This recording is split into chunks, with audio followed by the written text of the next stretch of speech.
آخری حدیث عن عبد الله بن عمر رضي الله عنهما قال دخل رسول الله صلى الله عليه وسلم البيت وأسامة بن زيد وبلال وعثمان بن طلحة فأغلقوا عليهم الباب فلما فتحوا كنت أول من فلج فلقيت بلال فسألته هل صلى فيه رسول الله صلى الله عليه وسلم قال نعم بين العمودين اليمانيين. عبداللہ بن عمر اس کے راوی ہیں، فرماتے ہیں کہ داخل رسول اللہ صلی اللہ علیہ وسلم البیت، نبی علیہ السلام بیت اللہ میں داخل ہوئے، یعنی بیت اللہ کے اندر، خانہ کعبہ کے اندر. اور یہ داخلہ آپ کا فتح مکہ کے موقع پر، مکہ فتح ہو گیا، اب یہ مسلمانوں کی تحویل میں آ گیا. اللہ کے پیارے پیغمبر نے ابتداء میں، آغاز میں بہت سے کام کیے. پہلا کام، سب سے پہلا کام یہ کیا کہ چھڑی آپ نے پکڑ لی، نیزہ آپ نے پکڑ لیا اور خانہ کعبہ میں داخل ہوئے، اور جو بت نصب تھے ان سب کو توڑ دیا، شرک سے پاک صاف کیا. اور آرڈر پہلا جاری کیا کیا؟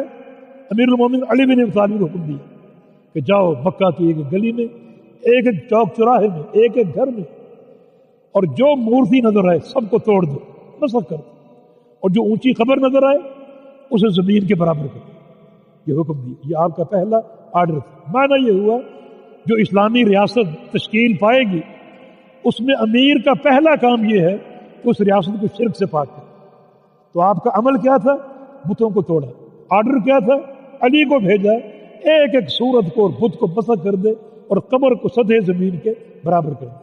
تو آپ بیت اللہ میں داخل ہوئے فتح مکہ کے موقع پر، اور 3 صحابہ آپ کے ساتھ تھے، اسامہ بن زید اور بلال حبشی رضی اللہ عنہ اور عثمان بن طلحہ. اسامہ اس لیے کہ اسامہ اس وقت سواری پر آپ کے پیچھے سوار تھے. اسامہ سواری پر آپ کے پیچھے سوار تھے. اللہ کے پیارے پیغمبر کے بڑے محبوب صحابی جن کو حب رسول اللہ کا لقب حاصل، یہ آپ کے ساتھ داخل ہوئے. بلال ساتھ داخل ہوئے کیونکہ بلال آپ کے مؤذن تھے، اور مؤذن اپنے امام کے ساتھ ہوتا ہے، تو بلال آپ کے ساتھ تھے. تو بلال کو یہ شرف حاصل ہوا کہ مکہ میں بیت اللہ میں داخل ہوئے تو بلال آپ کے ساتھ تھے.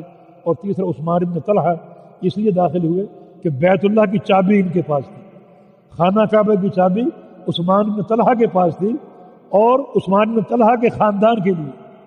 اب قیامت تک یہ چابی عثمان بن طلحہ کے خاندان کے پاس موجود رہی. آج بھی یہ تولیت عثمان بن طلحہ کے خاندان کے پاس موجود ہے.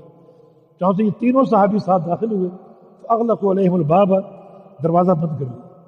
دروازہ بند اس لیے کیا کہ ایسا نہ ہو کہ لوگ اندر داخل ہونے شروع ہو جائیں، رش ہو، ازدحام ہو کہ اللہ کے نبی داخل ہو تو ہم بھی داخل ہو. تو ازدحام روکنے کے لیے دروازہ بند کر دیا. فلما فتح، جب کچھ دیر بعد بیت اللہ کا دروازہ کھولا، کنت اول من ولج، تو عبداللہ فرماتے ہیں کہ سب سے پہلے میں داخل ہوا. سب سے پہلے بیت اللہ میں داخل ہوا تاکہ پوچھ سکوں کہ اللہ کے پیارے پیغمبر نے بیت اللہ میں کیا کیا، تاکہ وہ عمل ہم بھی انجام دیں. فلقیت بلال، میری ملاقات بلال حبشی سے ہوئی. فسألتہ، میں نے پوچھا هل صلی فیہ رسول اللہ صلی اللہ علیہ وسلم، کیا نبی علیہ السلام نے بیت اللہ میں نماز پڑھی؟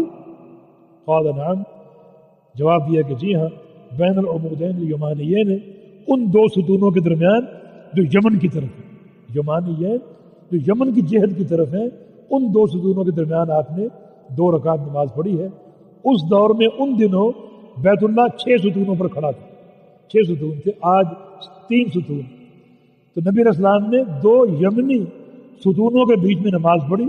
اس کا نقشہ یہ ہے کہ 3 ستون آپ کے پیچھے تھے اور ایک آپ کے بائیں طرف تھے اور 2 آپ کے دائیں طرف تھے. 2 یمنی ستونوں کے مابین آپ نے کھڑے ہو کر 2 نفل پڑھے. تو خانہ کعبہ کے اندر نماز ہو جاتی ہے.